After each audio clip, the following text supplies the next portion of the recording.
దేవుని పరిశుద్ధ నామానికి మహిమ కలుగునుగాక. యేసయ్య పరిశుద్ధుడు, పరిశుద్ధుడు, పరిశుద్ధుడు. మనల్ని కూడా పరిశుద్ధులుగా ఉండమంటున్నాడు. ఆయన సామర్థ్యం ఇచ్చాడు. యెహోవా తేజస్సు మందిరమును నింపెను. మా హృదయాలు, మీ హృదయాలు దేవుని సన్నిధిలో నింపబడాలి. అప్పుడు ఉజ్జీవం వస్తుంది. ఉజ్జీవంతో బలపడతారు. దేవుని సమాధానం మనకి వస్తుంది. చూడండి, యోహాను సువార్త 14వ అధ్యాయము 27వ వచనం. నాయందు మీకు సమాధానము కలుగునట్లు ఈ మాటలు మీతో చెప్పుచున్నాను. నాయందు మీకు సమాధానము కలగాలి అంటే దేవుని కృపను మనం వెతకాలి. దేవుని సన్నిధిని మనము బహుగా ప్రేమించాలి. కృప దేవుని సన్నిధిలో వస్తుంది. ఆయనతో సహవాసం చేస్తే మనల్ని ఆయన ప్రేమిస్తాడు. మనతో కలిసి జీవిస్తాడు. మనల్ని బహుగా ఫలించేలాగా చేస్తాడు. మన ద్వారా అన్యజనులకి రక్షణ కలిగేలాగా కృపను అనుగ్రహిస్తాడు. వాక్యానికి విరుద్ధంగా జీవించినట్లయితే దేవుడు ఎప్పుడు మౌనంగా ఉండడు. తన పని చేస్తూనే ఉంటాడు. చూడండి, శాంతిని మీకు అనుగ్రహించి వెళ్చున్నాను.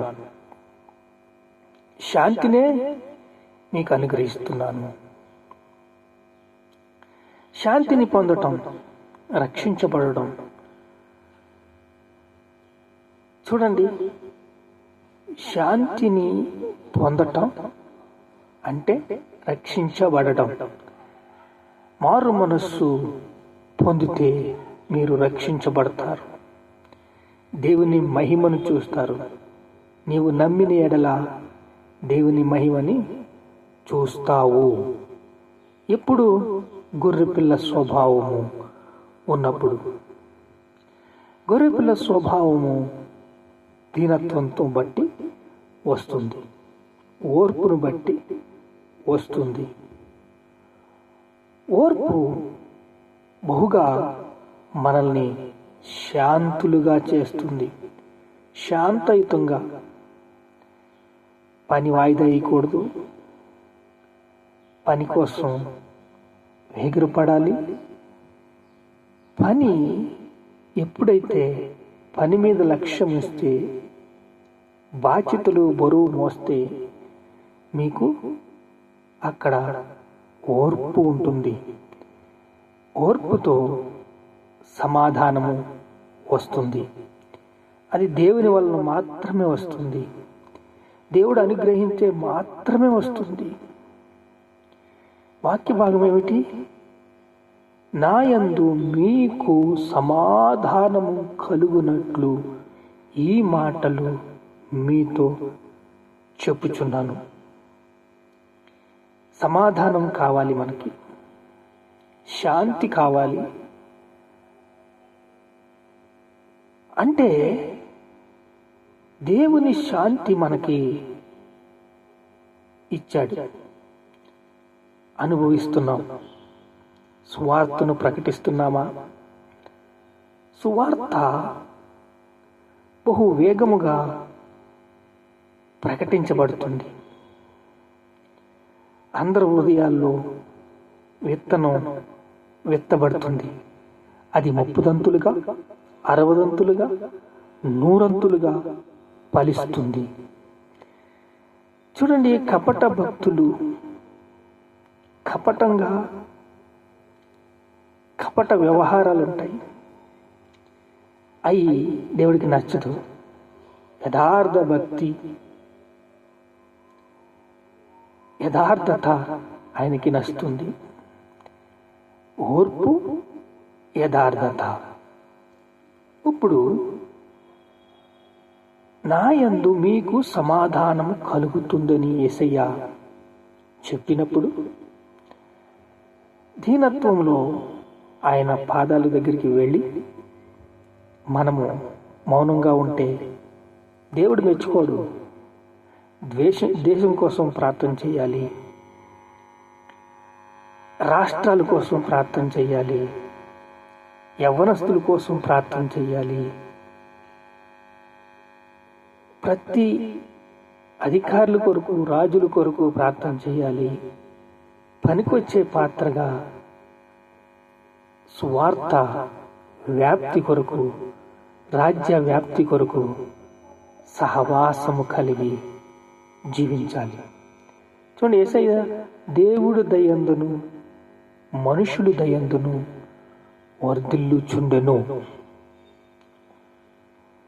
దేవుని దయందును మనుషులు దయందును వర్ధిల్లుచుండెను. వర్ధిల్లాలి, అభివృద్ధి పొందాలి, చేతి పనిలో అభివృద్ధి పొందాలి, ఉద్యోగంలో అభివృద్ధి పొందాలి.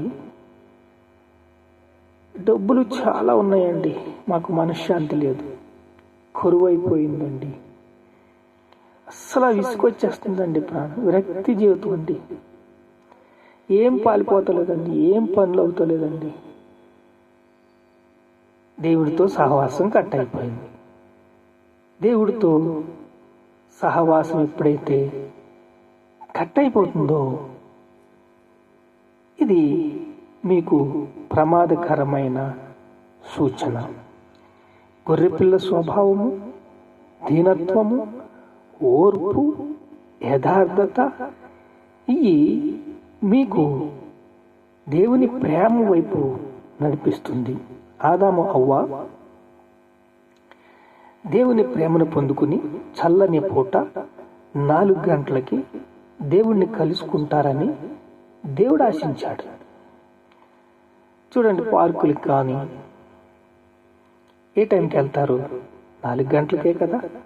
ఆ పచ్చని వాతావరణం, ఆహ్లాదకరమైన గాలి, ఒక సౌందర్యము, మొత్తం మనసులో ఉన్నదంతా కూడా భారం అంతా దింపేసుకుని ఆ చల్లటి పూట ఆ కొంచెంసేపు పార్కు ఎందుకు వెళ్తారంటే రిలీఫ్ కోసం, పీస్ఫుల్ మైండ్ కోసం వెళ్తారు. జాగింగ్ ఎందుకు చేస్తారంటే వాళ్ళు తిన్నది అరగడానికి చేస్తారు. అంటే జాగింగ్ వల్ల ప్రతి నరాలు కదులుతాయి, లోపల పేగులు కూడా సెట్టింగ్ అవుతాయి, ఆరోగ్యానికి మంచిది. ఇలా దేవుడితో సహవాసము, ఓర్పు, యథార్థత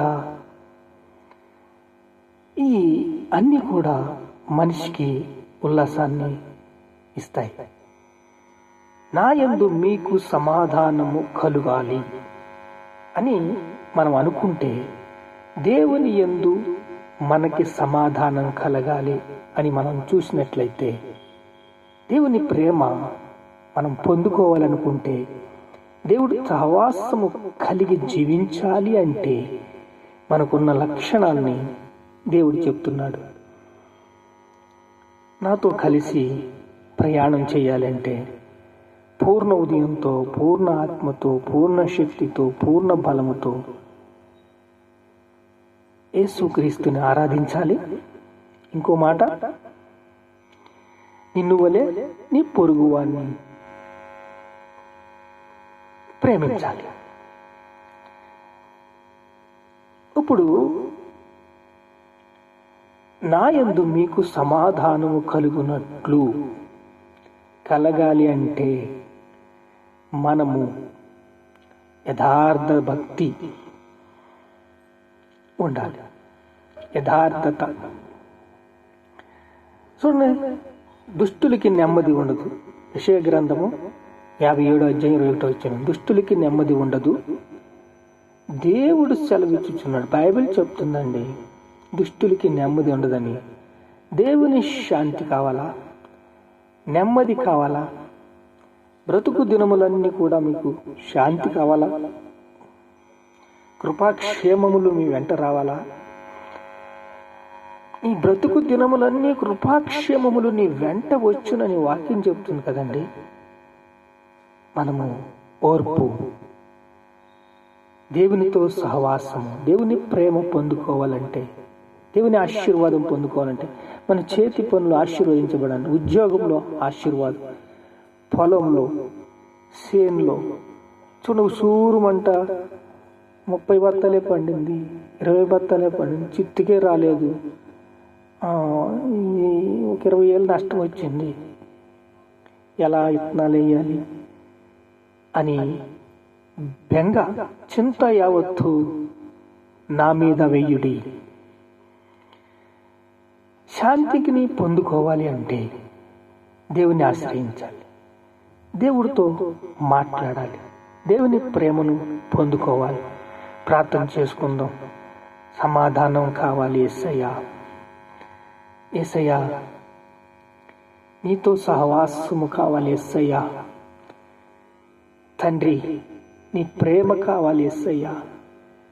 నీ కృప కావాలి యేసయ్యా. నీ తోడు కావాలి యేసయ్యా. నీ నీడ కావాలి యేసయ్యా. తండ్రి, అనేకులకు సువార్తను ప్రకటించాలి యేసయ్యా. ప్రజల మధ్య ఐక్యత కలిగి మన ముఖాలు వెలగగలగాలి. మీ సహనము సకల జనులకి తెలియనియడి అన్నావు తండ్రి. అయ్యా, మేము ఎలా ఉన్నామో అందరికీ తెలియాలి. అందరూ లాగా మనము నడుచుకుంటున్నప్పుడు దేవుడికి మెచ్చినట్లుగా మనం జీవించాలి. వాక్యానుసారంగా మనం జీవించాలి. దేవుడు మన హృదయంలో నివసించినప్పుడు ఆయన సంతోషపడాలి, దుఃఖపడకూడదు. ప్రభువా, మా యొక్క హృదయంలో ఉన్న ఆయాసమంతా కూడా చెప్పేసుకున్నాం. ఇదిగోనైనా నీతో సహవాసం చెయ్యాలి, నీతో నడుచుకోవాలి. అట్టి కృపను, భాగ్యాన్ని మనందరికీ దయచేయమని యేసు పరిశుద్ధ నామములో ప్రార్థన సమర్పిస్తున్నాం తండ్రి. ఆమేన్, ఆమేన్.